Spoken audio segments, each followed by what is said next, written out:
rulers and buildings class sep. In medieval period, rulers built private and public buildings like forts, palaces, tombs, temples, mosques, tanks, etc. Engineering skills and construction.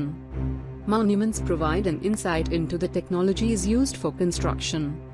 Between the 7th and 10th centuries, architects started adding more rooms, doors and windows to buildings. Roofs, doors and windows were made by placing a horizontal beam across two vertical columns, a style of architecture called trabeate or corbelled. Two technological and stylistic developments from the 12th century are arcuate architectural form and use of limestone mixed with stone chips that led to faster construction.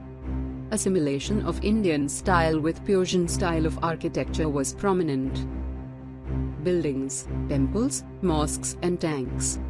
Temples and mosques were beautifully constructed because they were places of worship and meant to demonstrate the power, wealth and devotion of the patron.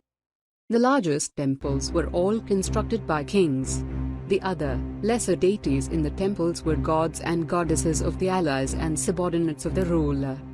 Muslim sultans and padshahs did not claim to be incarnations of God, but Persian court chronicles described the sultan as the shadow of God.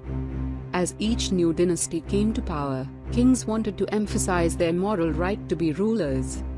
It was widely believed that the rule of a just king would be an age of plenty when the heavens would not withhold rain. Why were temples destroyed? Since kings built temples to demonstrate their devotion to God and their power and wealth, they attacked and targeted these buildings when they attacked one another's kingdoms. In the early 11th century, when the Chola king Rajendra I built a Shiva temple in his capital, he filled it with prized statues seized from defeated rulers. Gardens, tombs and forts. Under the Mughals, architecture became more complex. Babur, Humayun, Akbar, Jahangir and Shah Jahan were personally interested in literature, art and architecture. Babur got gardens called Jahabagh, 4 gardens, built in Kabul. They were further constructed in Kashmir, Agra and Delhi by Akbar, Jahangir and Shah Jahan. Akbar's architecture is visible in his father, Humayun's tomb. Under Shah Jahan, Mughal architecture was fused together in a grand harmonious synthesis. The ceremonial halls of the public and private audience, the Wanai-Khas, the Wanai-Am, were carefully planned.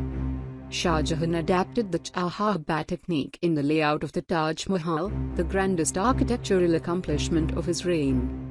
Region and empire. As construction activity increased between the 8th and 18th centuries, there was also a considerable sharing of ideas across regions. In Vijayanagar, for example, the elephant stables of the rulers were strongly influenced by the style of architecture found in the adjoining sultanates of Bijapur and Golconda. In Vrindavan, near Mathura, temples were constructed in architectural styles that were very similar to the Mughal palaces in Fatehpur Sikri. The creation of large empires that brought different regions under their rule helped in this cross-negation fertilization of artistic forms and architectural styles. The Mughals adopted the Bangla dome in their architecture. Between the 8th and the 18th centuries, kings and their officers built two kinds of structures. The first were forts, palaces, garden residences and tombs, and the second was structures meant for public activity including temples, mosques, tanks, bazaars, etc. Merchants and others also carried out construction activity. They built temples, mosques and wells. The technologies used in the monuments are unique. It requires sophisticated skills in making a large room with an elaborate superstructure. Between the 7th and 10th centuries, architects started adding more rooms, doors and windows to building. Between the 8th and 13th centuries, the trabeate style, a style of architecture in which roofs, doors and window were made by placing a horizontal beam across two vertical columns, was used in building temples, mosques, etc. The early 11th century temples were decorated with elaborately carved sculptures. The temples had shikara too. From the 12th century, two technological and stylistic developments came to be noticed. Firstly, the weight of the superstructure above the doors and window was sometimes carried by arches. This architectural form was known as arcuate. Secondly, limestone cement was increasingly used in construction.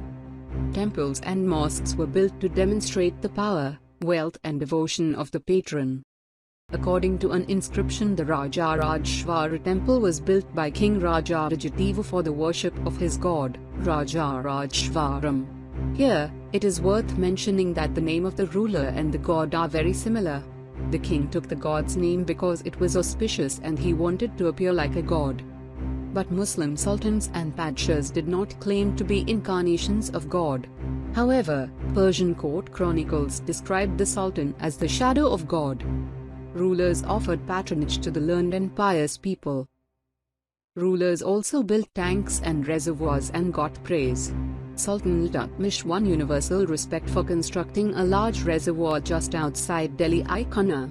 It was called the Hanzi Sultani or the King's Reservoir. Kings built temples, but they often looted them while attacking one another's kingdoms. In the early 11th century, when the Kolok king Rajendra I built a Shiva temple in his capital, he filled it with prized statues seized from defeated rulers. Sultan Muhammad of Ghazni attacked the temples of defeated kings and looted their wealth and idols. Under the Mughal rulers, gardens, tombs and forts were built. Babur was interested in planning and laying out formal gardens, placed within rectangular walled enclosures and divided into 4 quarters by artificial channels. These gardens were called Chahaba, 4 gardens, because of their symmetrical division into quarters. During Akbar's reign, tomb architecture became important. His architects turned to the tombs of his Central Asian ancestors. Timur, the central towering dome and the tall gateway, Pishtak, were important aspects of Mughal architecture, first visible in Humayun's tomb. During Shah Jahan's reign, huge construction activity was carried on in Agra and Delhi. Shah Jahan's audience halls were specially constructed to resemble a mosque. He adapted the riverfront garden in the layout of the Taj Mahal. Here, the white marble mausoleum was placed on a terrace by the edge of the river and the garden was to its south. Shah Jahan developed this architectural form as a means to control the access that nobles had to the river. In the new city of Shah Jahanabad that he constructed in Delhi, the imperial palace commanded the riverfront. Only especially favored nobles were given access to the river. The Mughal rulers were particularly skilled in adapting regional architectural styles in the construction of their own buildings. In Bengal, the local rulers had developed a roof that was designed to resemble a thatched hut. The Mughals liked the Spangler dome. In Akbar's capital at Fatehpur Sikri, many of the buildings show the influence of the architectural styles of Gujarat and Malwa. Superstructure, it refers to the part of a building above the ground floor. Paolis, they were large stepped wells. Shikara, the topmost point of the temple. Arcuate, an architectural form in which the weight of the superstructure above the doors and windows was sometimes carried by arches. Chahaba, 4 gardens. Pishtak, the tall gateway. Pietratura, colored, hard stones placed in depressions carved into marble or sandstone, creating beautiful ornate patterns. The Vanikas or Ram, the ceremonial halls of public and private audience. Hasht Bahisht or 8 paradises, a central hall surrounded by 8 rooms.